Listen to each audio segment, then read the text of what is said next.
جيفيرا. ايه موضوع جيفيرا اللي كان طالع ترند السيزون اللي فات ده، وليه المشروع ده عامل الضجه دي كلها؟ ويلكم تو جيفيرا بيتش تاون. شركه انيرشيا اللي معروفه بمشاريعها في التوسعات الشرقيه نازله بمشروع في الساحل الشمالي كيلو 190 بالظبط، سور في سور مع المروسه. شركه انيرشيا لما فكرت تاخد حاجه في الساحل الشمالي فكرت في حاجه تبقى مختلفه، فاخدت قطعه ارض على مساحه 1500 فدان مع اكبر طول عرض شاطئ 2600 كيلومتر. فهو مش مجرد مشروع زي اي مشروع، هو بيتش تاون.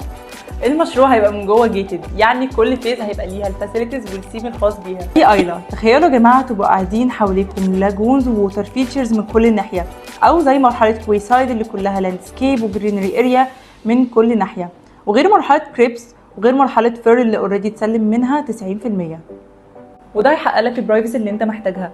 نفس الكونسبت مراسي. الفكره هنا بدل ما تبقى في سيدي عبد الرحمن هتبقى في راس الحكمه، يعني بحر احلى بكتير.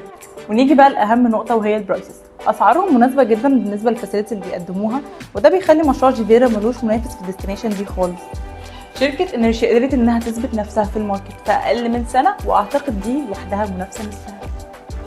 ولو انت مستني او لسه بتفكر، فاحب اقول لك ان الامارات دخلت مبلغ في منطقه راس الحكمه، فما قدامناش كتير والمنطقه دي تبقى اعلى استثمار في الدوله. ولو انت عايز تعرف تفاصيل اكتر ممكن تتواصل معانا على الارقام اللي ظاهره فوق في الشاشه.